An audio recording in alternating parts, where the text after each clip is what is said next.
Premier, Mr. Ace Magashule. A very good morning to you, sir. Thank you so much for joining us. Good morning to you, Ayanda, and the viewers and the listeners. Mr. Premier, I want to actually greet you with a tweet from Tenolo Mudisenyane, and she says, I'm a BCom degree graduate in Free State and still unemployed. Could the Premier help? I asked this question first up because I know it is one of your priority areas that you have outlined. Job creation is one of them. Speak to us about that aspect, and also, if you will, outline the other focal points for the next 4 to 5 years. I will say to that is it young man or young woman? I think it's a young lady. Young lady. I will say to that young lady, South Africa has prioritized education as #1 priority. Therefore, I think she's still young. What she must do, she must come. We must give her a bursary for further studies. BCom is just the beginning. She must then do honors, and masters, and doctorate. And once she's a doctor in science, that will be excellent. So she's still young to work. So you want her to tap into the knowledge economy? I wanted to come and build the Free State in South Africa for a better future. Which other areas are you focusing on this time around? You mentioned education. I know Free State topped the class of 2013 with regard to matric results. We'll be speaking to the MEC about that a little bit later on the show. But what other areas are you focusing on? Well, you remember as we ascended power this second term, we prioritized the same things we prioritized in 2009: education, health, rural development, job creation, decent work, and fighting crime and corruption. It is still our focus areas. So MECs today will be reporting on 102 days. We adopted a program called 102 days because the ruling party, which is in government today, is 102 years old. And that's why we adopted this program. So we'll be giving people of South Africa and the Free State progress in terms of what we have done. What I can say to you is that in terms of education, I'm very confident that we'll still be #1.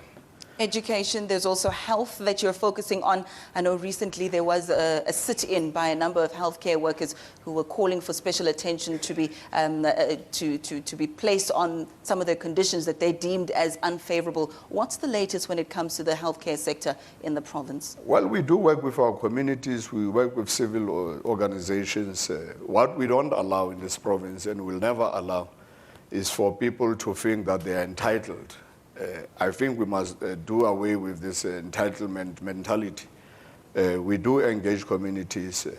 What people of South Africa don't know is that in the past year and this year, we have been #1 in terms of infant mortality. In Africa, we have reduced infant mortality with 43%. Not in South Africa, but in the continent. We are #1 in terms of fighting crime. MEC Kompela and Commissioner Mpembe will talk about it. We have 86 life sentences. Those who have been involved in crime in this province, 86 of them, as I talk of today, have received life sentences. We are #1 because the female farmer, commercial farmer of South Africa this year comes from the Free State. We are #1 in terms of the best police station in South Africa. Two consecutive years. Velkom Police Station. And the commissioner there is #1 in terms of fighting crime. The best commissioner. We are having one woman, #1 investigator, top investigator in South Africa. Comes from our Free State in Bethlehem. So I can talk about these things, but we are part of South Africa, and we do have certain challenges, and I'm sure we'll talk about those challenges. We will address those challenges, Mr. Premier, but I also wanted to find out from you, there's a new term that I read about just briefly when I was preparing for this particular TNA breakfast briefing, and that was the cluster approach. That integrated approach towards service delivery. Speaking to one or two of your MECs who will be addressing us a bit later, they spoke about the need for synergy, the need for integration. Could you elaborate? Well, we have decided this time around that you can't operate in silos because we are one government.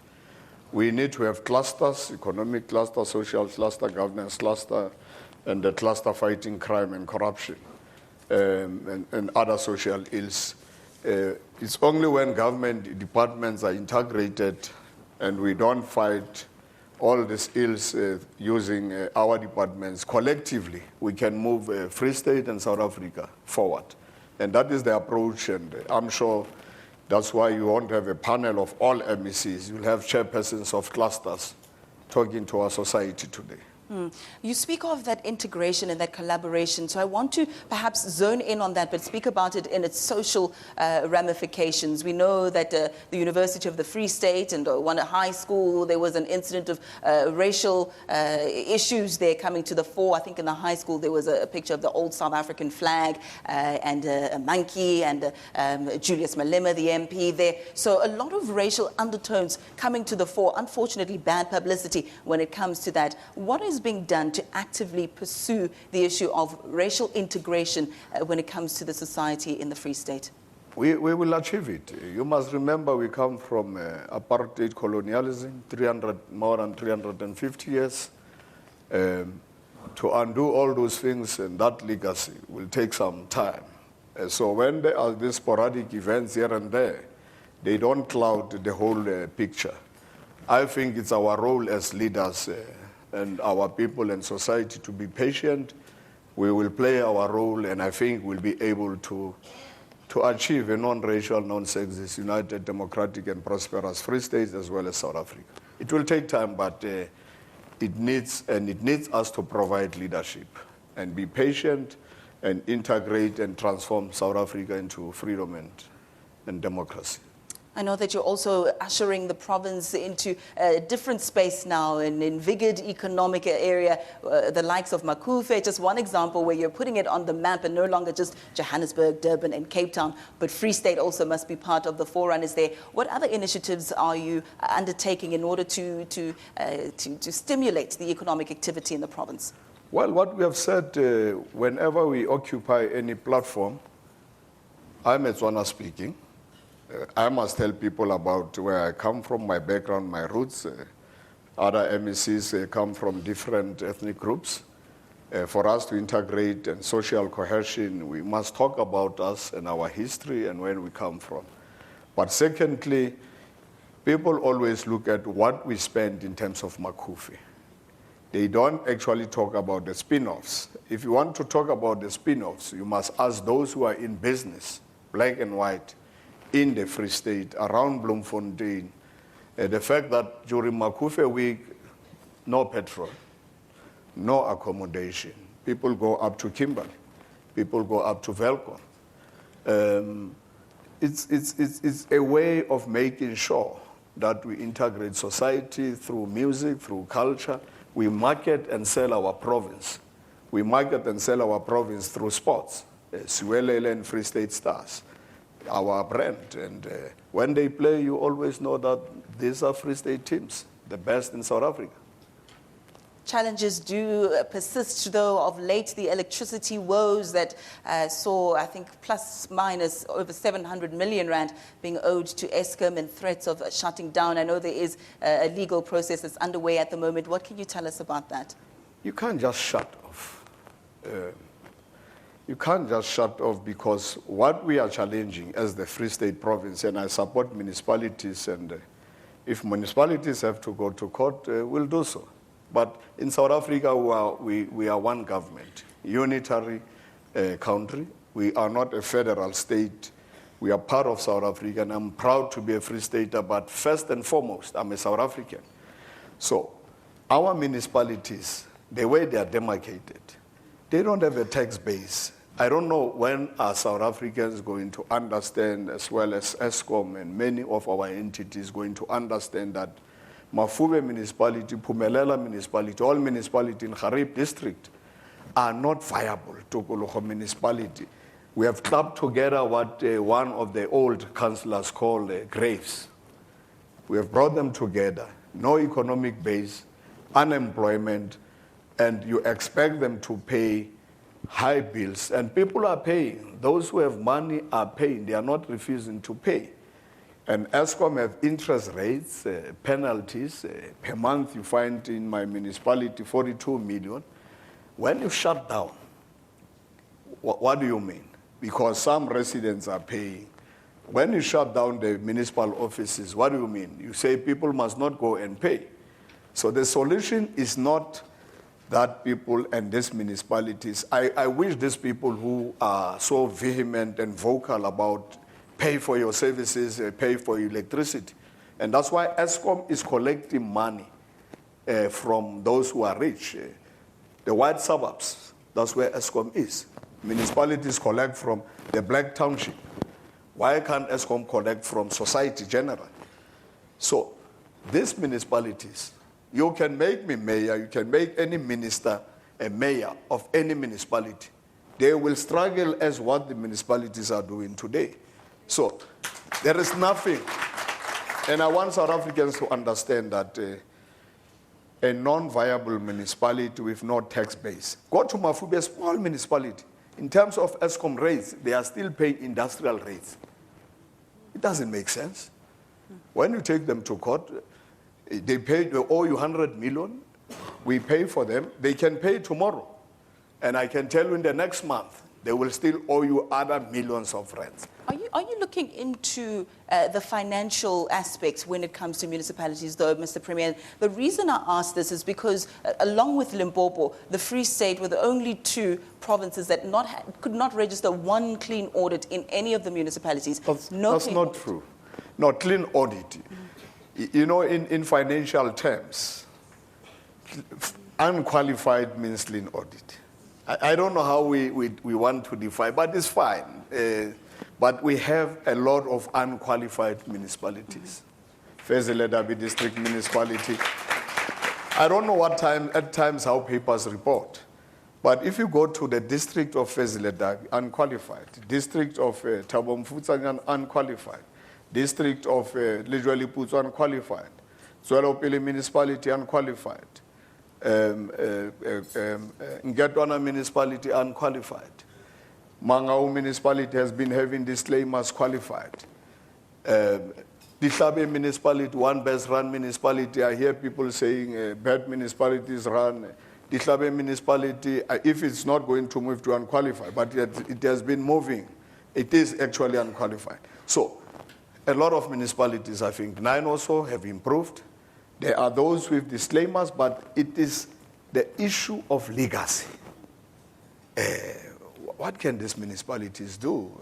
Even the magic, you can take me there as premier and put me to a municipality where I come from, Mwate municipality. Do you think I will turn it around? No, not as an individual.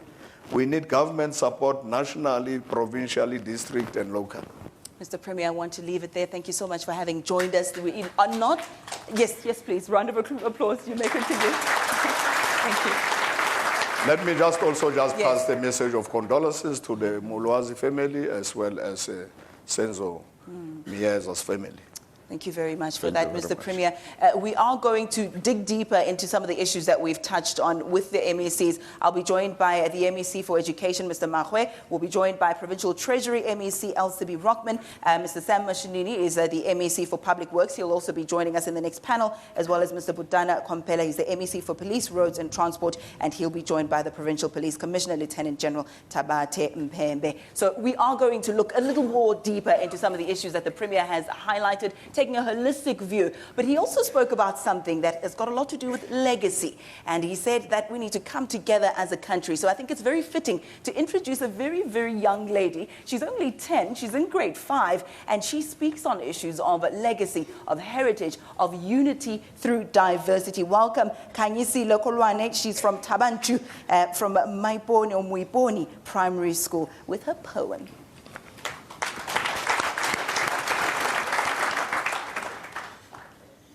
Unity in diversity. Oliver Reginald Tambo, you led us out of the bushes of Angola and Tanzania. Father of our freedom, we stand tall, black, Indians, white and colored, united with our different colors. Our AK-47 guerrillas mortars thrown away into the Pacific Ocean. Children of the Rainbow Nation no longer segregated. Playing chess, murabaraba together. Diketo and cricket together. Unity in diversity. Oliver Reginald Tambo, let our peace be joy to you. Our unity shake your grave. Usibulisele kutata Mandela. Tell him that never and never again shall we be separated. Unity in diversity. Democracy, freedom, liberty, crime, alcohol, drugs, no future. South Africa, my beloved country, born in a country with scars, a country rich with wisdom and knowledge, a country rich with minerals and agriculture. I count my blessings as I view Mount Kilimanjaro and the Drakensberg, the Zambezi and the Ligwa. I sail from Durban to Port Elizabeth without a passport. I fly from Mpumalanga Sekunda to Gauteng Ekurhuleni without a permit.